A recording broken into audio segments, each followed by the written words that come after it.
Torah commence par le mot commencement, ce qui veut dire qu'il faut s'intéresser au commencement, notamment au commencement de l'histoire de l'humanité. Et ce commencement, aujourd'hui, Raphaël Sadat, dans la science, on le désigne par le Big Bang. Est-ce qu'il y a identité, similarité entre le premier mot de la Bible, au commencement Dieu créa les cieux et la terre, et la notion de Big Bang? Alors, il y a effectivement une étrange ressemblance.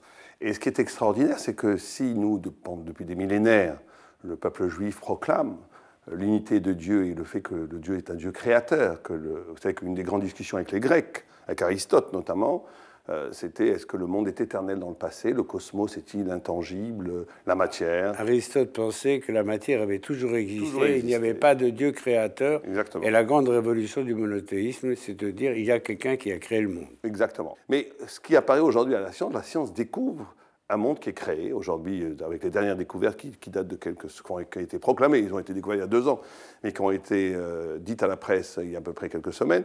On a découvert les ondes gravitationnelles primordiales, qui fait de la théorie du Big Bang non plus une théorie, mais presque un fait scientifique. Le Big Bang, c'est une sorte d'explosion qui fait que tout à coup la matière prend forme. Oui, alors avant la matière, c'est l'énergie, mais la forme de l'univers s'est pris avec une rapidité incompréhensible encore aujourd'hui pour les scientifiques. Et ça remonte d'après la science à combien de milliards d'années? 13 milliards, 700 ans.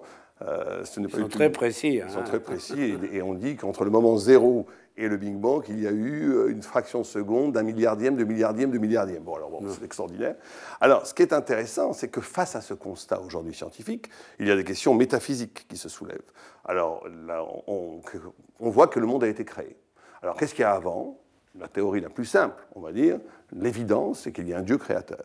Vous savez, vous êtes en train de faire quelque chose de tout à fait hérétique, puisque le Talmud dit que celui qui se demande ce qu'il y avait avant, ce qu'il y aura après, ce qu'il y a au-dessus, ce qu'il y aura, il vaudrait mieux que son placenta se soit renversé sur sa figure, c'est-à-dire qu'il ne soit pas né que dans le ventre de sa mère, il y a eu une sorte d'avortement. Tout à fait, tout à fait. Il ne faut pas se poser ces questions. Pourtant, on n'arrête pas de se les poser. Non, je ne lis pas le Talmud comme vous. Ah bon. Je lis le Talmud qu'on ne peut pas comprendre. Il y a un au-delà de l'être, d'ailleurs le texte que je vais vous lire ici le dit, il y a un au-delà de l'être dans lequel, dès qu'on projette des concepts de l'être, on est dans l'hérésie. Mais on doit tout à fait comprendre, comme ont fait tous les grands rabbins du Moyen-Âge, surtout d'Andalousie, qui ont justement cogité sur la notion de la création, de la preuve de Dieu, de l'existence de Dieu, ça existe dans la tradition judaïque.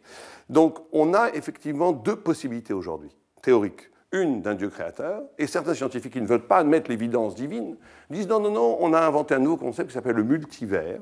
Notre univers serait comme des bulles de champagne, naissant d'un autre univers avant notre univers, où il n'y aurait pas ni temps, ni espace, ni matière. Alors une fois, j'ai dit à un scientifique, écoutez, si vous dites que avant de ce qu'a créé notre univers, c'est une entité qui n'a ni temps, ni espace, ni matière, vous nommez Dieu. Vous donnez d'autres noms, mais en réalité, vous nommez Dieu. Et on a un texte du Ramban de Nachmanides qui dit au début que Dieu n'a créé qu'une énergie primordiale, il appelle cela le Hayuli, et il me dit qu'il n'a créé que cela. C'est un mot grec. C'est un mot grec. On appelle en français le il, H-Y-L-E, le il. Les Grecs avaient la conception d'une matière première originaire. Après la création de cette énergie primordiale, Dieu n'a rien créé. Il a juste ce qu'on appelle Yetzira, c'est un deuxième terme hébraïque qui veut dire accommoder. Après, on rentre dans la logique de l'agencement de l'univers. Vous voulez dire que Dieu a créé un premier élément et qu'ensuite cet élément s'est développé tout seul Exactement. La science découvre le deuxième moment, ce qu'on appelle le moment de la Yetzira. Il ne découvre pas encore la Bria, c'est-à-dire qu'il découvre le moment à partir de cette première énergie qui est créée ex nihilo, à partir du néant. Tout le reste est après complètement scientifique. Il y a des miracles, tout est miracle, mais ça peut être compris par la conscience humaine. Et on a effectivement un développement après de l'énergie à la matière, de la matière au minéral, végétal, etc., etc. Vous dites ex nihilo à partir du néant. C'est une expression philosophique très connue, comme si le monde ou les choses avaient été créées à partir de rien. Ce qui est intéressant, c'est qu'en hébreu, un des noms, dans la Kabbale, un des noms de Dieu, c'est Ayin, ce qui veut dire le néant, parce qu'on ne peut pas le comprendre. Donc, les chassidim et un certain nombre de philosophes ont dit, quand on dit création ex nihilo, il ne faut pas traduire création à partir de rien, mais création à partir du tout qui est Dieu.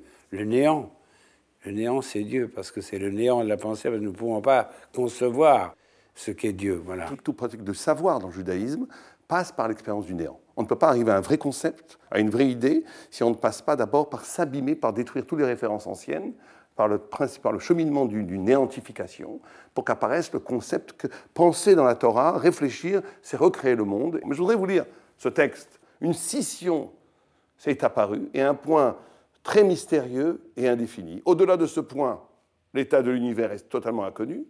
C'est pour ça qu'il s'appelle début. Et la première phase, c'est un rayonnement mystérieux qui est venu frapper ce point, et soudain, le réchit est entré en expansion. Donc on a vraiment ici la description du Big Bang, un point extrêmement lumineux, extrêmement condensé.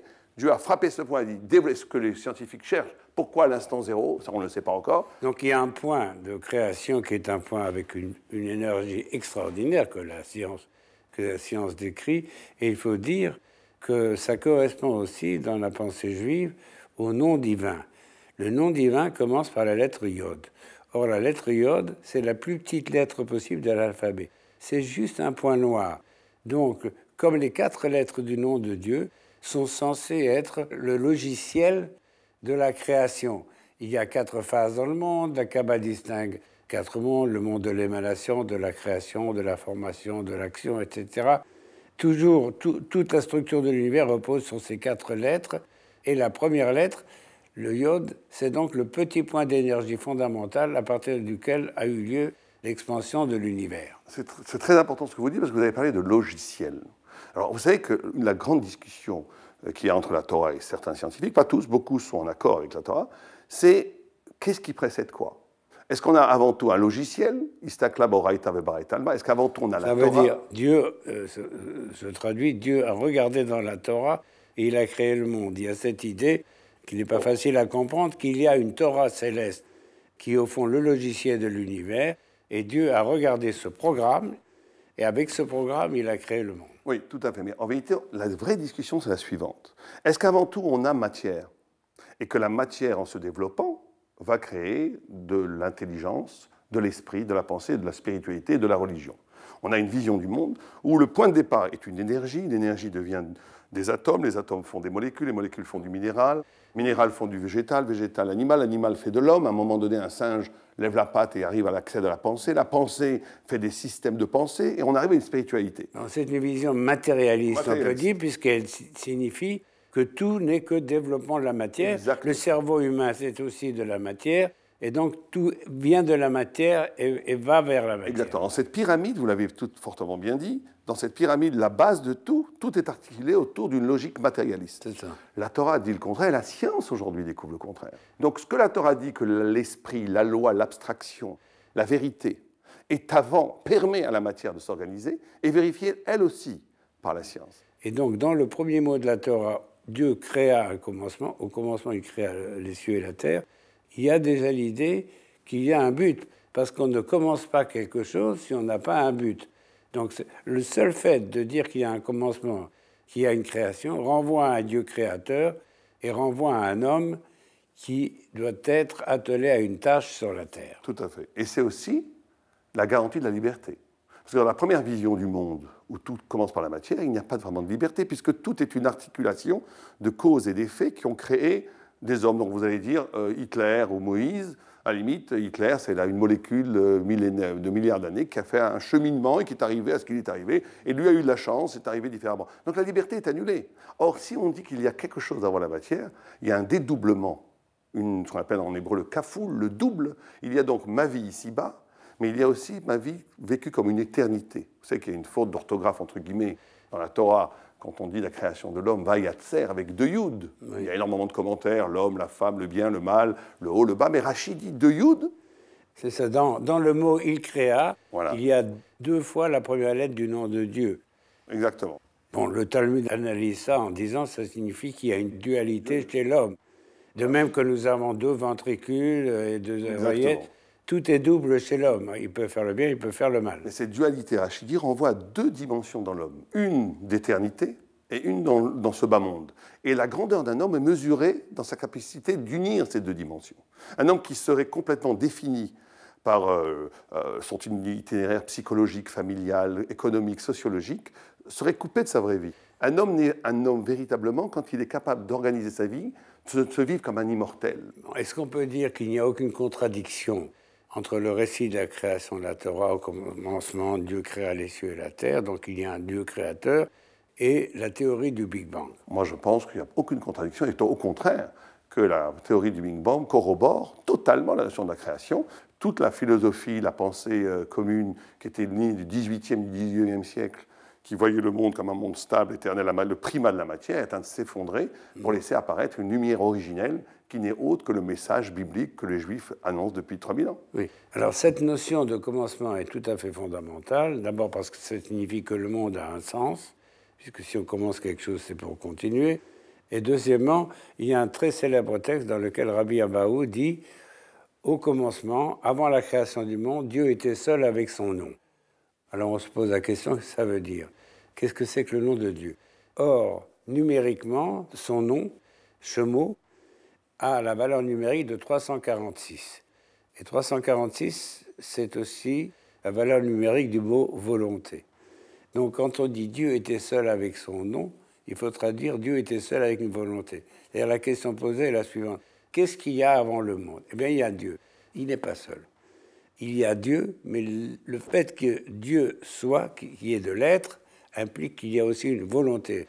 Car ce Dieu ne vit pas en autarcie, il s'identifie quelque part à sa volonté. C'est-à-dire qu'il existait déjà une programmation de toutes les catégories de l'être avant que l'être apparaît en matière. La destruction des idoles, c'est pas simplement détruire les idoles en bois, en pierre et en fer, c'est de rendre relatif l'être pour pouvoir laisser apparaître une dimension, un horizon du sensé supérieur à l'être. Parce qu'il faut rappeler que le commencement de l'histoire juive, c'est lorsque Abraham, selon la tradition, casse les idoles de son père. Donc on peut dire que s'il casse les idoles de son père, c'est qu'il casse l'idée d'un monde qui n'aurait pas de commencement. Vous connaissez le fameux texte talmudique qui s'appelle juif, qui s'appelle Israël.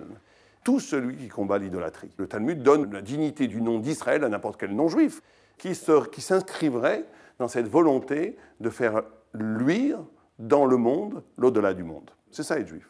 Ce qui est intéressant, c'est que le mot commencement vient du mot tête. En hébreu, tête se dit roche. La Torah commence par le mot Bereshit, qui pourrait aussi se traduire par en tête. D'ailleurs, André Chouraki, dans sa traduction de la Bible qui se voulait très littérale, a traduit le premier verset de la Bible par en tête, pour bien montrer qu'il y a quelque chose dans la tête. Mais dans la tête de qui? Évidemment, dans la tête de Dieu, parce que le mot roche, qui est à la base du mot au commencement, signifie qu'il y a quelque part une volonté. Effectivement, dans chaque chose existe une dimension supérieure à l'intelligence qui s'appelle la chokhma, qui est la couronne, la volonté. Vous savez qu'il y avait un très grand statisticien qui disait vous mettez 50 singes d'Itap au hasard sur la machine à écrire et il y aurait 50 pièces de théâtre qui s'appelleraient La Tempête de Shakespeare.